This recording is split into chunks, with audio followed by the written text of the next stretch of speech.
Ellies are awake. That's so great.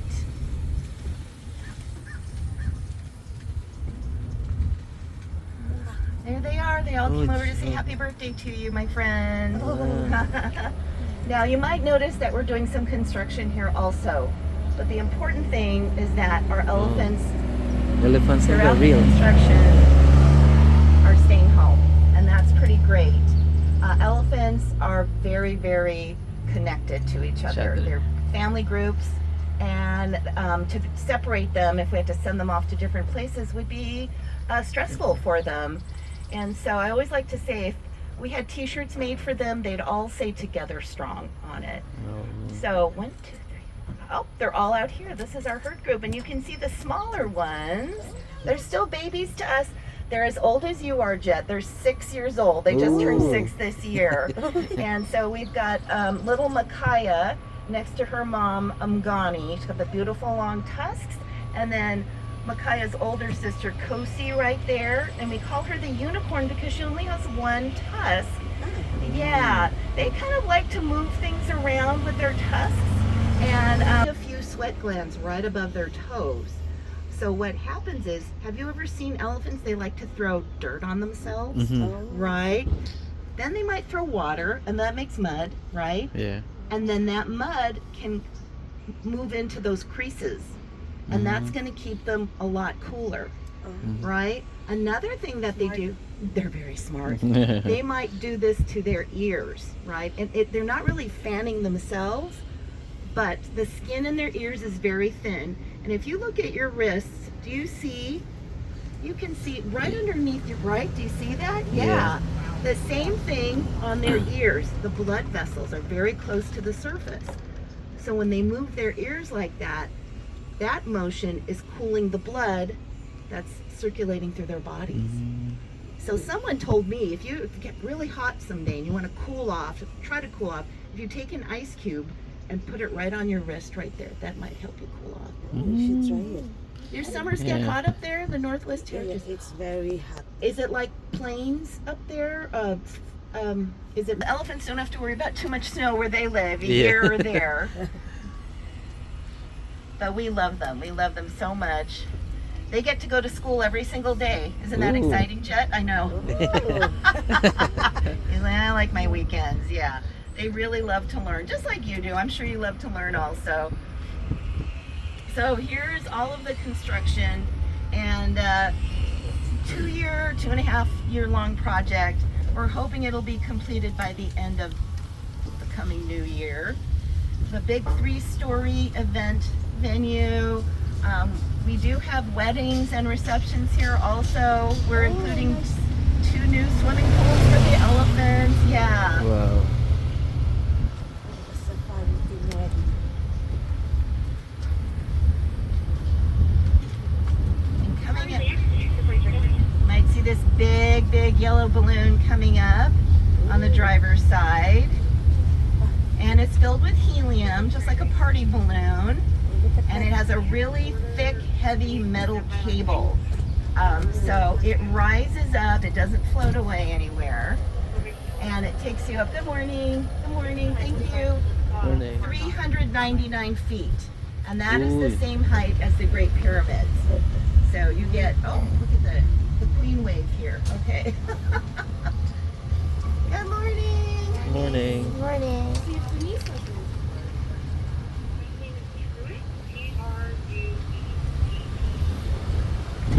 here.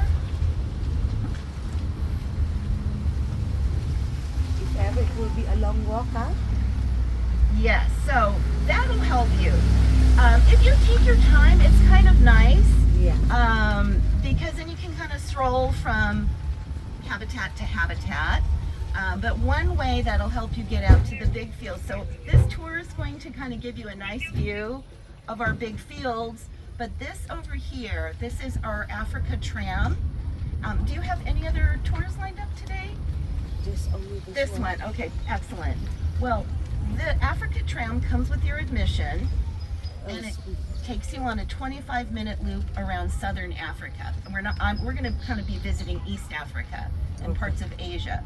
But if you come back here, it's free, and it takes you out to one of our big fields, and you'll see that Maasai giraffe out there in South Africa. It's lovely. And all of our guides are experts, and they're going to be talking about all the animals you'll see out there. So we are 1,800 acres here, which is pretty darn big, but the native wildlife was here before the park opened. Oh. Yes.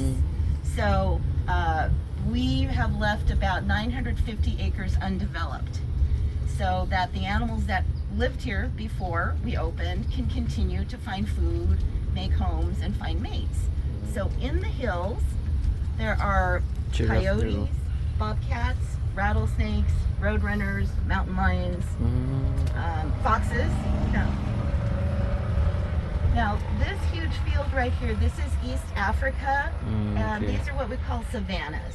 And savannas are grasslands, and those grasslands cover about 50% of the continent of Africa. And you can see it's wide open, right? We don't have any barriers, so the animals actually are able to interact with each other if they wanted to. They live side by side.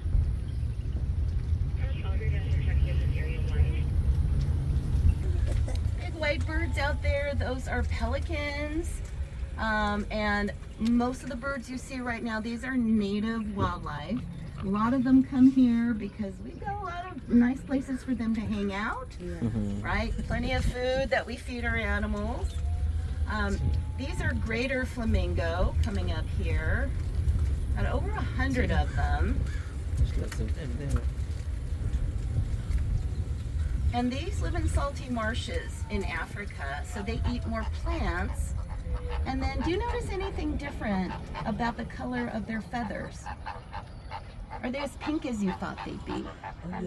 Yeah, right. They're usually, so American flamingos, those are from South America or Florida, warmer regions. They eat more shrimp or shellfish.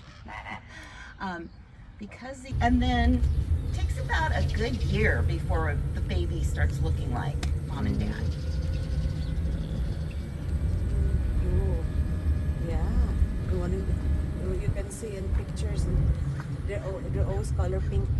Very pink, right? Yeah. So these are a different species, yeah. So it looks like, did you folks go to Disneyland? Yeah. Yeah, how was that?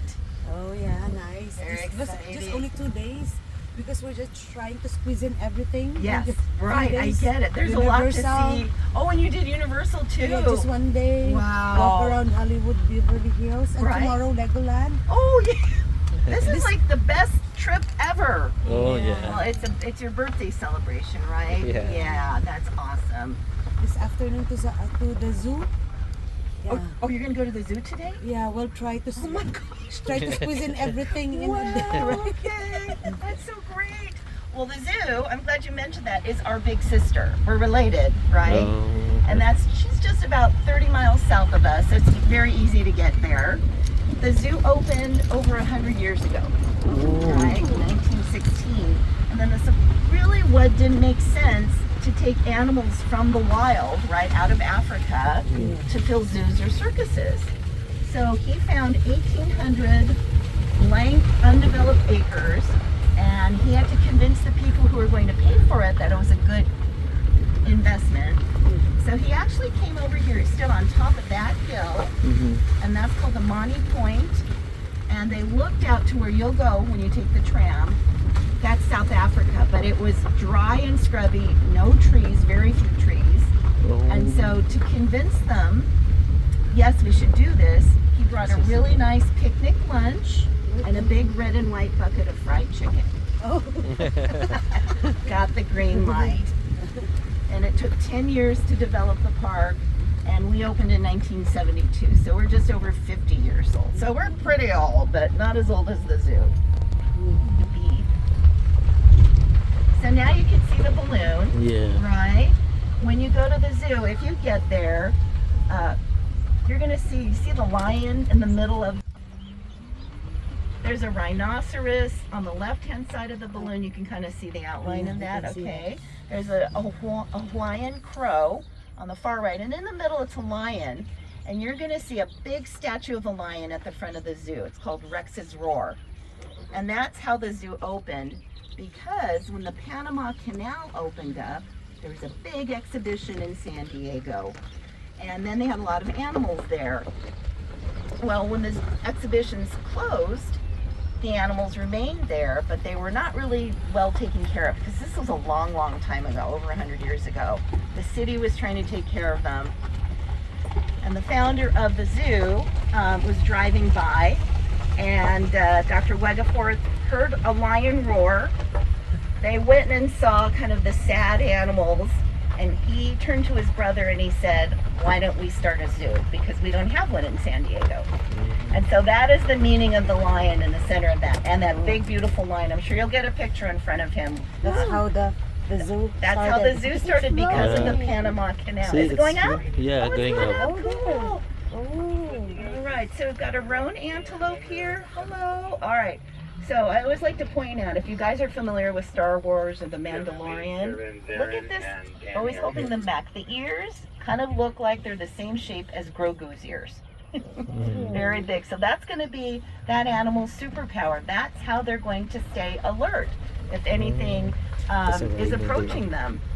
Rhino there.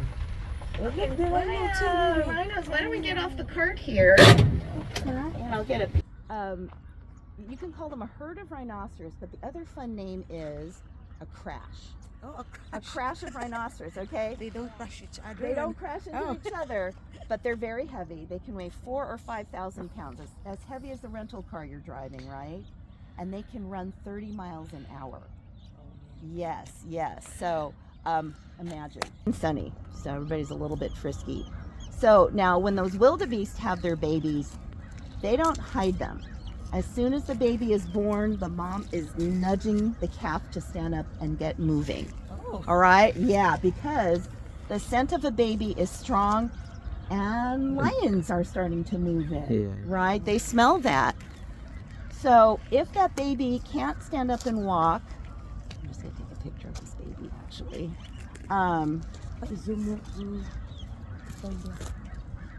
The herd might leave without that baby, because it's going to jeopardize the safety of the whole.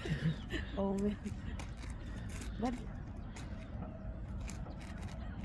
it's good they have their own territory. They don't like. Right on that ridge, you see all those tan animals? Those are called impala. And the coloration is really important because it helps animals stay safe or undetected. And the reason is, many animals, including those hunting animals like lions or hyenas, they see really well because they hunt at night. So they have excellent night vision. So they don't see color as well. So we say they're red-green colorblind. So imagine if we were lions, we're driving around in the cart, we're looking out there, those animals would look gray on a big gray background to a lion. So if they're sitting still, if they're not moving, that lion's going to have a harder time seeing its next meal. Isn't that cool? Yeah. So if you take a picture of that, later on, look at it in black and white or in mono, and you'll see if an animal needs quiet time away from a group, or if a mom and a baby need some time to bond, they're right here. And this is also where we bring our very, very large adult mega herbivores. So that would be a rhinoceros, right? They weigh 4,000 or 5,000 pounds. An adult giraffe, Cape buffalo. They are so large, we can't put them into a horse trailer. We can't get them to our vet hospital. So that's why we'll leave them here, use it like an urgent care, and then the veterinarians travel up here to take care of them. Now over here is northern Africa. So it's a little more arid, not as grassy as the savannas over here on the driver's side. And you can see some animals sitting on the hillside there with horns. Those are called Nile lechwe. So there's 3 of them that are a little bit darker, and there's a red lechwe right there. Yeah. And they have horns. Now horns come to one point. So you think about the rhinoceros we just saw, right? And horns are made out of the same thing as your fingernails and your hair and horse's hooves, right? And if you break a horn, it's like Brinstar. And you go on a walking nighttime tour, which is pretty cool here. You ride the tram, and then they have animal presentations up there for you too. Okay, so Africa is just on the other side of that wall. And believe it or not, we're sitting in Asia. Oh. Yeah, wasn't that great? I mean, from Africa to Asia in a couple of minutes, no jet lag. So all of the animals out here in this as a way to find its way back. And those are called follow me marks. Trademark. Asian plains, they would be about 8 or 10,000 of those black bucks together. Lots of them. That's how they stay safe, right? So if you were a black buck, would you be standing in the middle of that herd or on the outside of that herd to stay safe? Middle. Mom's gonna live a long time. Stick with mom and dad. They're very good. They'll take care of you. Right, Jim? Now the other larger animals, one of the males down there has antlers. They're from China. I can't pronounce it in Chinese, but it means none of the four. Now, I don't know if you've ever heard of a toy called Mr. Potato Head. Yeah. You know Mr. Potato Head, right? Mr. Potato, right? Yeah, you can put different parts on them. Well, they're kind of like Mr. Potato Head because their hooves, their hooves kind of like horses' hooves, cow hooves. Their tail is fuzzy like a donkey. They have a camel-like neck, and then the males have antlers like a deer. So they're really unusual. There were very few of them left in China. And so some people decided to help out. They took them from China without asking, which is not okay. Yeah, you never take anything from anywhere, especially if it's not your country. They took them to England. And they took them outside of London right around the beginning of World War I, which is, But they started making a comeback. They brought them back to China to a safe place. These they're called Pear David's deer down there. They are related to those original 17. They came back from Europe. Yeah, so it's pretty amazing that animals do pretty well. You know, they just need a safe place to live and some food, you know, take away the danger. Okay, more of the black buck safety. And there's more beautiful antlers right there. That's a Batasinga. There's 2 Batasinga. So you see 3 Batasinga. They have those gorgeous antlers right there. When it is breeding season time for them, their coats and their antlers turn a beautiful, beautiful bright orange. It's absolutely gorgeous.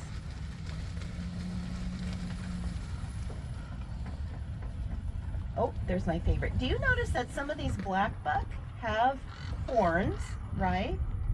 But they all look a little bit different. So some of them are straight, some of them are wavy. The one right in front of us, if you look, I'll pull up, it looks like a moon. Off to the this side. one, You see that right there? Yeah, Isn't that interesting? Yeah. And the reason is we neutered them. So some of the little guys here, we made it so they didn't get fully mature. We stopped those hormones. And that's why they all grew in differently. They had different amounts of testosterone on board. Yeah. The important ecosystem because there's over 200 different species, types of animals that live up there, different types of snakes, mammals. We talked about those mammals before, the mountain lions, the bobcats. And all right, and look it's right across from Asia, okay? And then the yellow balloon, which we've been talking about, are Africa too. And you'll see in a minute, you can see they have white coats.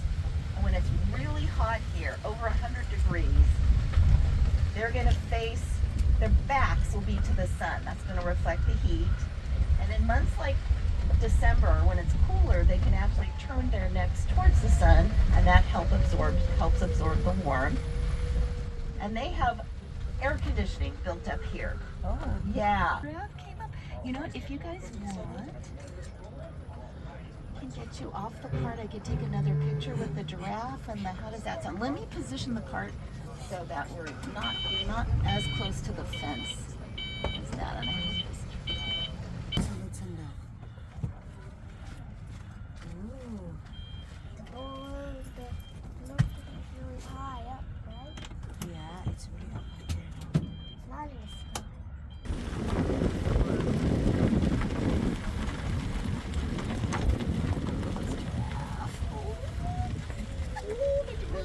Oh, oh, the giraffe are so curious, but they're so big, and the baby's so small. yeah. That baby's smart like you, Jet. Yeah. You need to run away.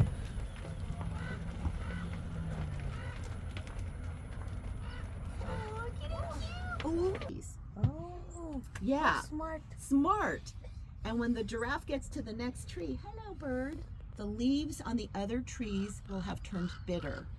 Oh, man. Yes, isn't that amazing? Oh, Chemistry changes, and something called tannins are increased and together. So we're focusing our efforts on 8 conservation hubs all over the planet. One of them, the Southwestern Hub, is right here in our own community. So we're helping to bring back a lot of the natural vegetation that's here, some of the animals. If you go up to visit tigers, you'll also be able to see California condors up there. And about 40 years ago, there's only about 20. Another one of our, back it up. That big, tall, kind of looks like a birthday cake building right there. That is a giraffe boma, and it's big enough for any animal to go inside. And we do get some cold, rainy days, which we had a couple of years ago. And if you looked inside, there were no giraffe, but there were 9 southern white rhinos smushed inside But that again, building. those things are only for medical. oh, the food. Yeah, so the care specialist, go ahead. So that you can see where we set up the food for the giraffe. It's a pretty tall wall, but we put food in tall places for the giraffe because they're like 17, 18 feet tall. They're what we call a browsing animal. They eat from their eye line, or where their eyebrows are. And then other animals are grazing, and that would be like a cow or a rhinoceros or a horse.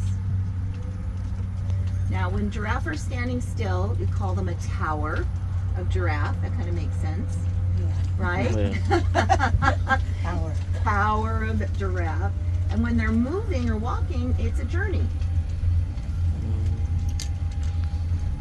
Oh, I'm wondering why did they get water? It's We've got the little streams, and there's drinkers that are built in there also. Yeah.